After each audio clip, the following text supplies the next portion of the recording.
Hello everyone အခုကဂျပန်မှာညဘက်ဖြစ်တဲ့အတွက်ကြောင့်မလို့မအိတ်ခင်မှာမျက်နှာလေးကို cleansing gel လေးနဲ့တန်ဆင်ပါမယ်အလုပ်ကနေပြန်လာတာဖြစ်တဲ့အတွက်ကြောင့်မလို့အညစ်အကြေးတွေဖုံမှုတွေကမျက်နှာမှာကတ်နေရပေါ့နော်အဲ့အတွက်ကြောင့်မလို့ cleansing လေးလုပ်ပါမယ်ရှင်အဲ့တော့ဒီ Estee Lauder ရဲ့ဒီ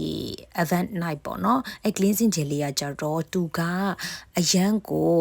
ကောင်းပါတယ်ပြီးတော့တော်တော်များလည်းညွှန်ကြတယ်ပေါ့နော်ဗီဒီယိုတွေထဲမှာလည်း vlogger တွေလည်းတော်တော်များညွှန်ကြပါတယ်နည်းနည်းလေးထည့်လိုက်တာနဲ့သူကလုံးဝအမြုပ်တွေထပြီးတော့တော်တော်ကိုအဆင်ပြေရတဲ့မှာပါလို့အရန်ကိုကြိုက်ပါတယ်ပြီးတော့သူကကြတော့ဒီ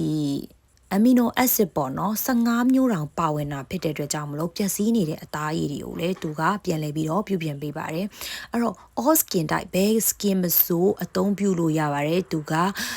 sensitive သမားတွေတောင်မှပေါ့နော်အသုံးပြုလို့အဆင်ပြေပါတယ်ပြီးတော့သူကဒီမျက်နှာမှာပေါ့နော်ဝက်ချန်တွေအစီဘူးတွေပေါက်နေတဲ့လူတွေလည်းဒီဥစ္စာကိုသုံးတဲ့ခါကြလို့ရှိရင်တော်တော်လေးကိုကောင်းတဲ့အတွက်ကြောင့်မလို့ recommend ပေးပါတယ်ရှင်တခုပဲ dry skin သမားတွေကကြတော့တိတ်ပြီးတော့ recommend မပေးပါဘူးသုံးချင်လည်းရပါတယ်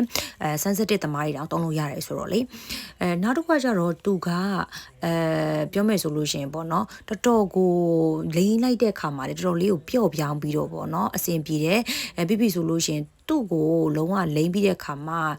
မျက်နှာကိုရင်းနဲ့တစ်ချလိုက်တဲ့ခါမှာဆိုလို့ရှိရင်လေသူကလုံးဝစိတ်ချနှံမှုအပြည့်အဝရစီတယ်ပေါ့နော်ကိုကတော့ဆိုတော့ဒါက honest review လေးပါတော်တော်ကိုပေါ့နော်ကြိုက်တယ်ပေါ့နော်စိတ်ချနှံမှုအပြည့်အဝရရလို့ပြောလို့ရပါတယ်အဲ့တော့ဒါမျက်နှာတန်းစင်ပြီးတဲ့ခါမှာလည်းလုံးဝတပတ်နဲ့ပေါ့နော်ဖွားဖွားလေးတုပ်ပြီးတော့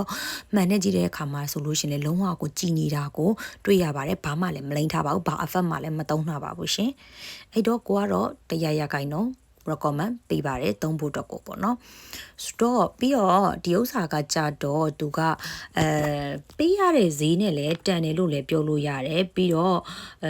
ဒီတပူးကိုဆိုလို့ရှိရင်ပေါ့နော်အနည်းဆုံး2လ3လလောက်တော့သုံးလို့ရတယ်ပေါ့နော်အဲ့ဒါပြီးတဲ့အခါမှာတော့ကိုကအမြဲတမ်း mask ကနေကြလို့ဖြစ်တဲ့အတွက်ကြောင့်မလို့ဒီဂျပန်မလေးကြီးကြားထဲမှာပေါ့နော်ရေပန်းစားနေတဲ့ဒီ mask လေးကိုကပ်ပါတယ်ရှင်15မိနစ်လောက်ကြာတဲ့ခါမှာတော့ကပ်ပြီးတဲ့ခါမှာresult လေးရပါတော့ကိုတော်တော်လေးကိုတိတိတသားလေးနဲ့မျက်နှာလေးကလုံးဝဘာ make up မှလည်းမလိမ့်တော့ဘာအဖက်မှလည်းမလိမ့်တော့ night cream လည်းမလိမ့်တော့ဘဲနဲ့အရင်ကိုအဆင်ပြေပါတယ်အဆုံးထိကြည့်ပေးကြလို့အားလုံးကျေးဇူးတင်ပါတယ် see you next video